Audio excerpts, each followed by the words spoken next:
D, wait for it, delightful. Check out the name tag. You're in my world now, Grandma.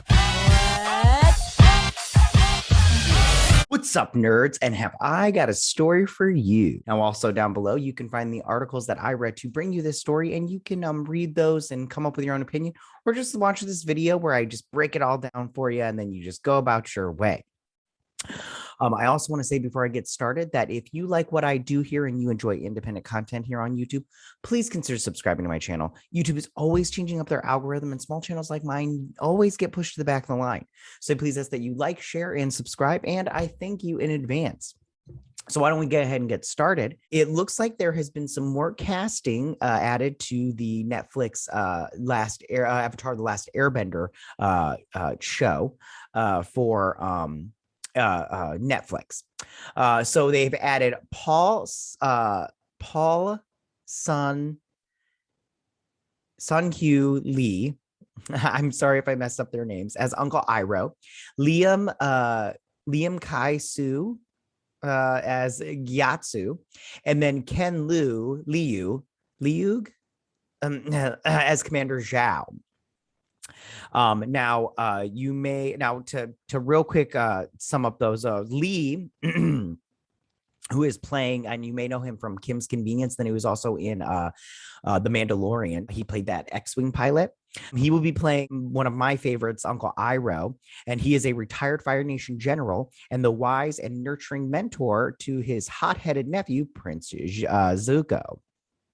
I like Zuko too. Lim will take on Gyatso, a kind and caring air nomad monk who is the guardian, father figure, and best friend to Aang. All these people, the main characters, have been cast and everything. I didn't do a story on that. I wish I had, but at the time, I think some other stuff had dropped that I felt was more important. And then Leung will play Commander Zhao, a scheming and ambitious Fire Nation military officer who's eager to leverage an unexpected encounter with a desperate Prince Zuko to advance his personal goals. Now, as far as this casting goes, great casting. I don't know Lim, that actor. I don't know him. If I have seen something with him in it, I don't remember him. So sorry about that. As far as Paul Sun-Hyung Lee, I do think that is good casting. I'd never seen Kim's Convenience, but from his acting on The Mandalorian, I thought he did a good job, even though his parts were small. I thought he did a good job. And Uncle Iroh is such a great character. Can't wait to see what he does there. And then as far as Leung goes as playing Commander Zhao, this is fantastic casting. I find him to be a very good actor. I enjoy everything that I've seen him in. He usually plays the bad guy because he's got that, that kind of nefarious, scheming look, and I like it. But he's great, and I do. I can't wait to see what they do. Now, they do join the cast of Daniel Day Kim, who was recently hired to play Fire Lord Ozai. And then he also joins Dallas Liu as Prince Zuko, Gordon Cormier as Aang, Kyoan Teo as Katara, and Ian Osley, I think, as Sokka. Sokka. So it'll be interesting to see that. Now, I think this is great for Asian representation. If you remember, they had the live action adaptation of the movie that came out, written and directed by M. Night Shyamalan, and that was a big disaster. But they cast a lot of white people in that movie. And if you're like me, I honestly felt like they should have. And this is not about being all like, oh, they whitewashed it. You can have white people in it, but I just felt like this is so Asian orientated that I think casting Asians in your show was not only appropriate, but it's the right thing. Like, it's like, for me personally, like, it's if you make an anime, you have to cast Asians. You have to.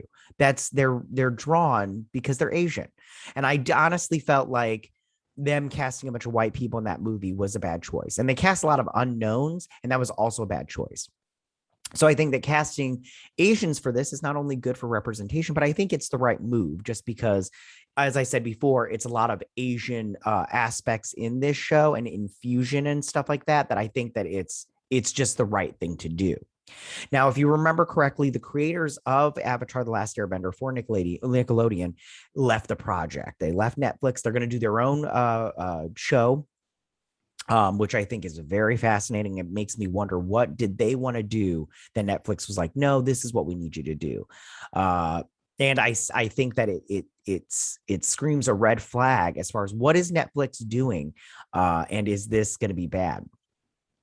I also think that they're probably just going to tell the same story as the animated show, and I think that that's also a bad choice.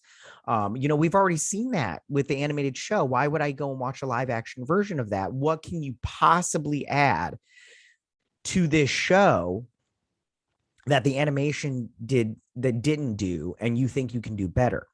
I think that when it comes to adaptations, people will compare it. And I think that's the worst idea. I think that the best thing that they should have done was adapt the story from when they were kids from that first show to Korra, and tell the story of the adults, adult Aang and adult Katara, and just, how their love story, how he was the avatar, how his death, you could follow it up with his death if you really went to end the series.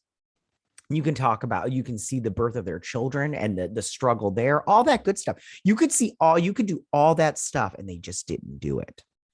Now I think that Netflix adaptation record is just really bad, in my opinion. Now, they have started filming. They recently announced that they have started filming, and they are using the visual production technology from The Mandalorian. And that's where they get them in this room, this smaller room or whatever. And then they just project a background on the background, like a kind of like a video game background. And the actors act there, and they don't have to build these huge, humongous sets, and they don't have to go and film on location. So I think I think that's a smart move, especially for this show.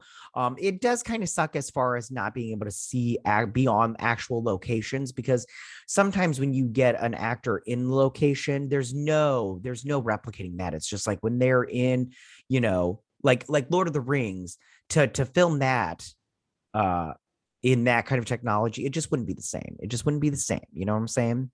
Tell me, what do you guys think about this? How do you feel about Paul? If I could say these names correctly, hold on. I'm just gonna. Okay, and then how do you feel about Ken Leung? Pardon me, Paul Sun-Hyung Lee, and Lim Kai Su. I don't know if I'm saying these names right, but how do you feel about those three gentlemen joining Avatar: The Last Airbender for Netflix? Are you cool with this? Do you like it? Do you not like it? Do you think they picked good actors for these characters? I think they did a fantastic job picking actors for these characters. I think that this casting is spot on. I think that I just think it's spot on, and I can't wait to see. I hope they've got the armor, all that good stuff. I can't wait to see this show.